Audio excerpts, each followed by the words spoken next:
Expats working with us. We told you a few minutes ago you had the expats, the representatives of the World Bank, the representatives of the International Monetary Fund, with whom these countries have to work with. They have to work with them because when it comes to, development, harmonious development, which comes naturally, Joseph Clément, from within, it must also come from without. We always need support from partners, and they are key partners of CEMAC countries as they work towards not only integration, but harmonious development for their people. Alors, à Yimbile, vous signalez tout à l'heure d'autres présences significatives ici, le ministre d'État, secrétaire général de la présidence de la République, Ferdinand Gogo, qui est là.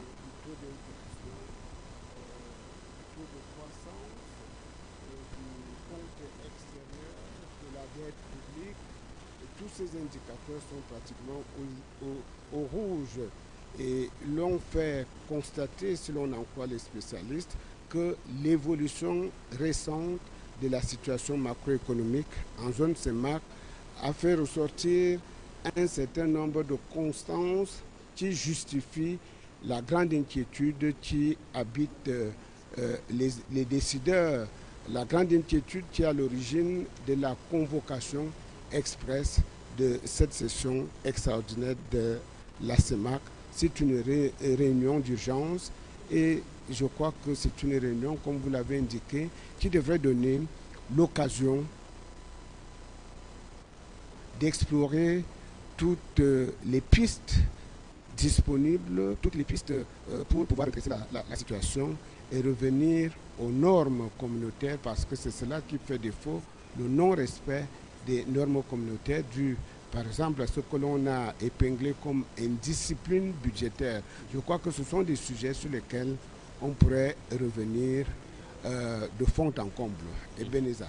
Yes, Jean, just to say that as I started saying earlier on, we have very, very important managers and high officials of the IMF who will be attending this meeting, those of the World Bank, those of the African Development Bank, and of course, the French Minister of Finance.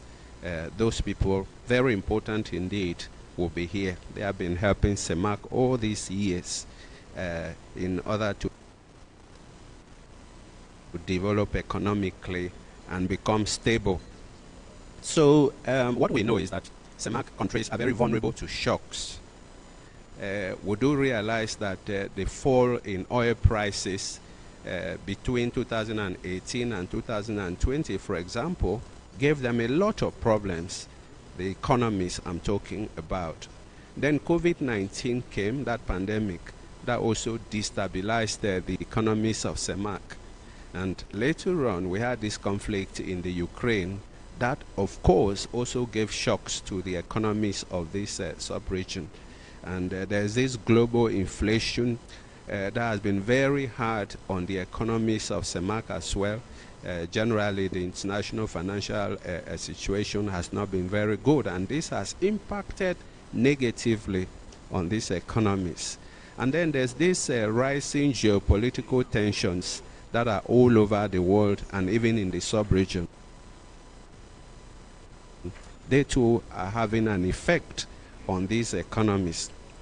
And what about the security tensions as well that we have all over the place in this sub-region? So basically, the CEMAC economies are vulnerable to shocks, and that's why we have had all this indiscipline, budgetary indiscipline, and all the rest of them that they are accused of not doing right. So the indicators generally have been good. Growth, for example, reached 3.7% in 2024, that is this year. Is expected to get to 3% in 2025, that is next year. That hasn't been too bad. Then we also have this situation where this growth started falling back, and it fell to minus 1.5% owing to problems of COVID-19 and so forth. But what is also positive is that the GDP has been rising by 1.8% in 2021, then 3.3% in 2022, then 2.3% in 2023. That's not bad as well. The inflation situation, as I said earlier on, the threshold was there, 4%, but this was not respected because in 2022, you had increased food prices as a result of the war in Ukraine.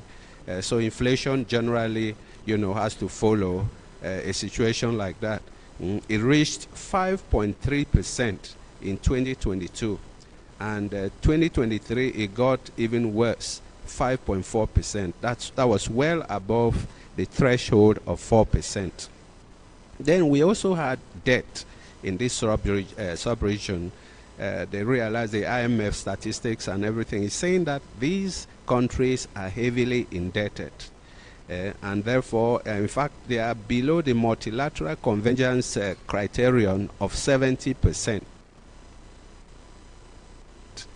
So something has to be done about debt. Jean. Oui, tout à fait, Ebenezer. Je crois que c'est même l'objet de cette réunion, de ce sommet extraordinaire. Quelque chose doit être fait pour inverser la tendance, parce que justement, la tendance générale observée du comportement des économies de la sous-région, des finances de la sous-région, c'est une tendance qui nourrit, comme vous l'avez indiqué, des inquiétudes.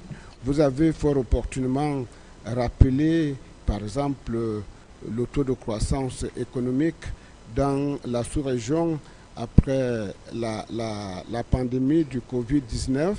On a constaté comme une reprise réelle avec une hausse du produit intérieur brut qui s'est établi à 1,8% en 2021, 3,3% en 2022, 2,3% en 2023. En moyenne, c'est une situation qui s'est dégradée au fil des jours. Bien voilà les invités qui commencent à arriver. Ebenezer Motale, en ce moment, c'est... I saw there the Minister of State, Secretary General of the Presidency of the Republic getting out of the car there and causing a little bit of a stir with the media there. D'accord. Merci beaucoup. J'avais le visage plongé dans ma documentation.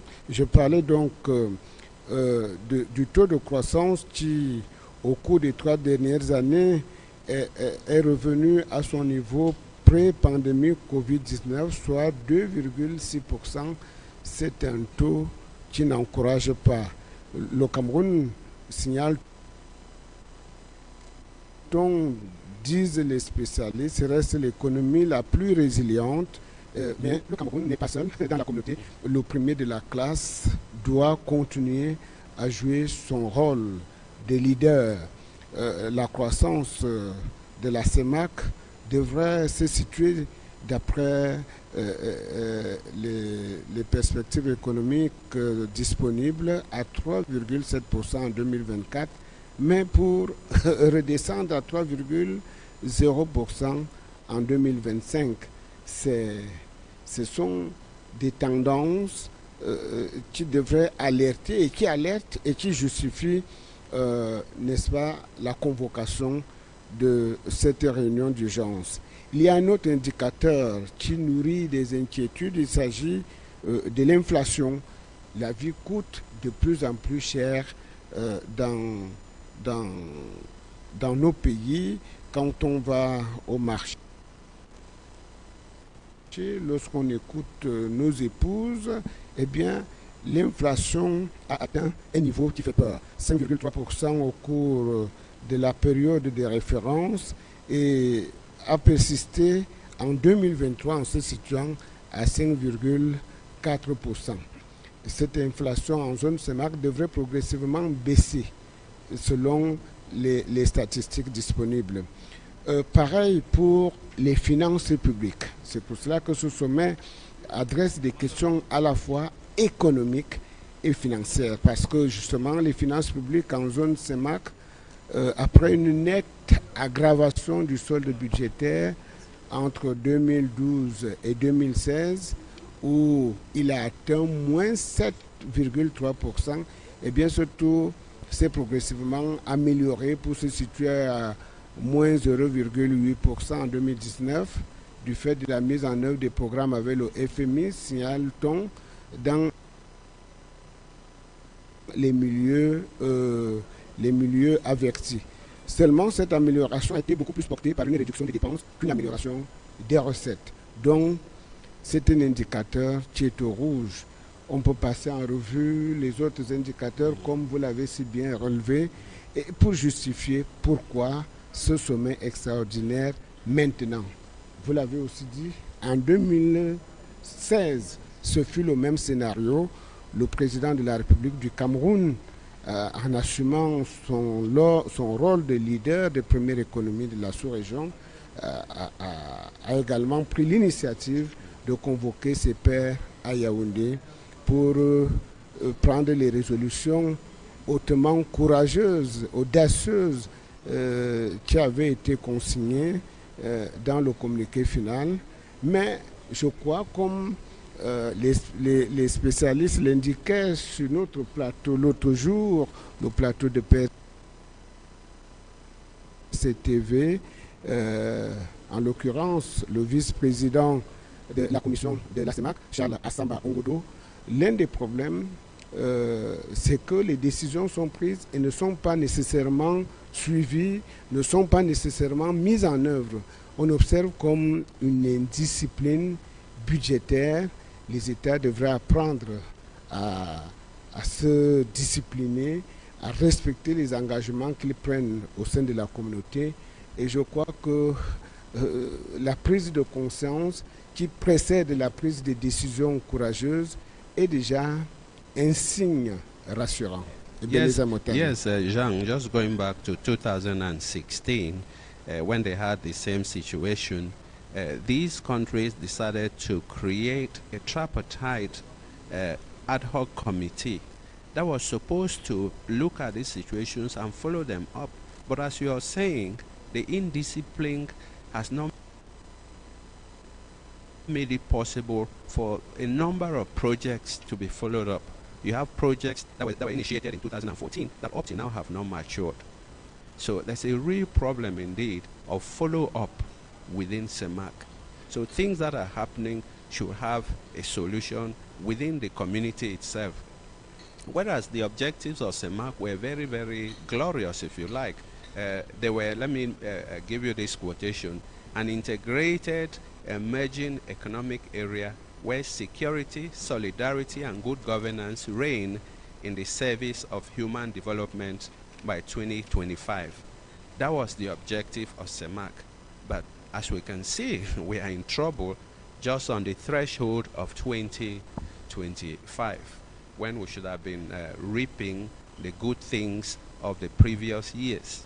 And some of those things actually are in the regional economic program of CEMAC itself, because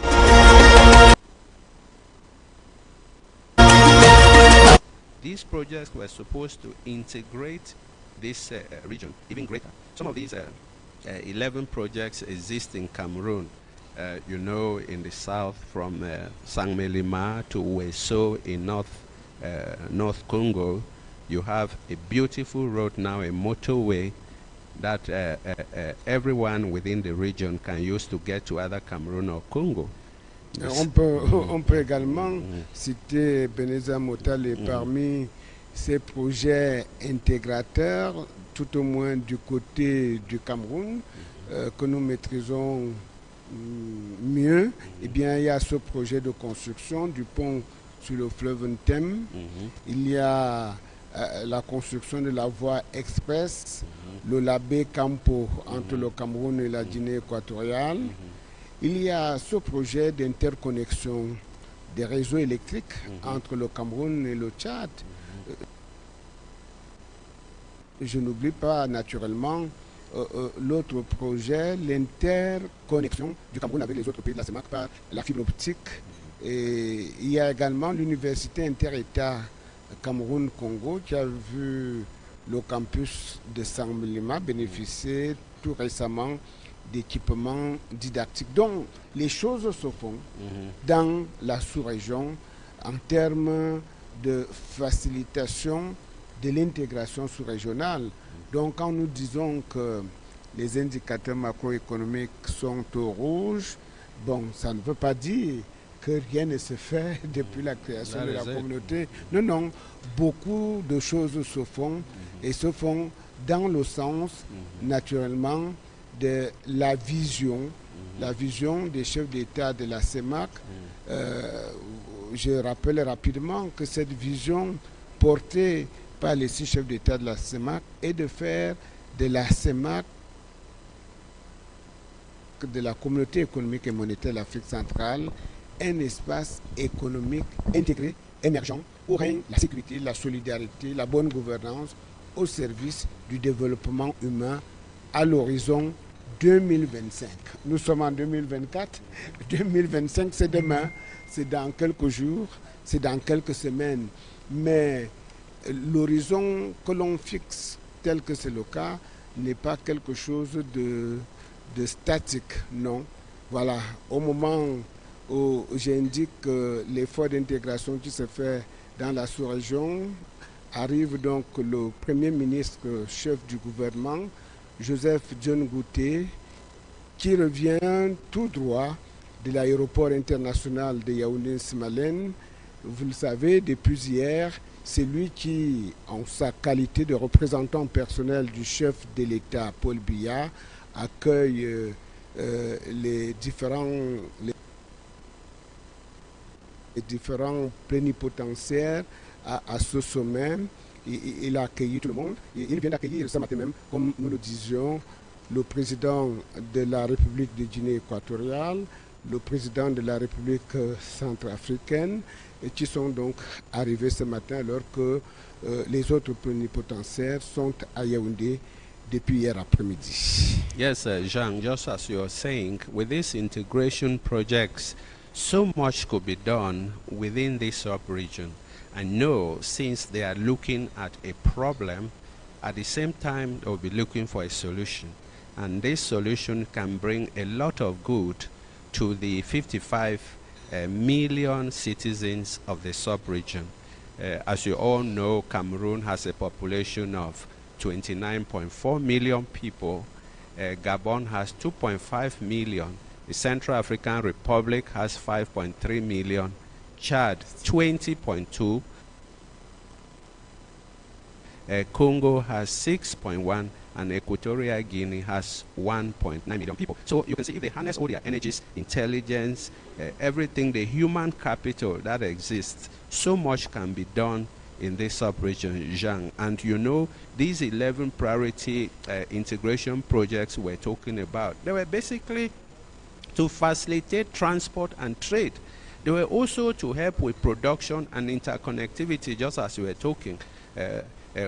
Cameroon can have the capacity to light up Equatorial Guinea, to light up Gabon, very much like the common market and economic diversification that we are talking about. Gabon is beginning to open farms. They are inviting even other nationals, even Chinese and Cameroonians, to open farms. And very soon, I think it is happening now, Gabon is beginning to export tomato and other goods from Gabon.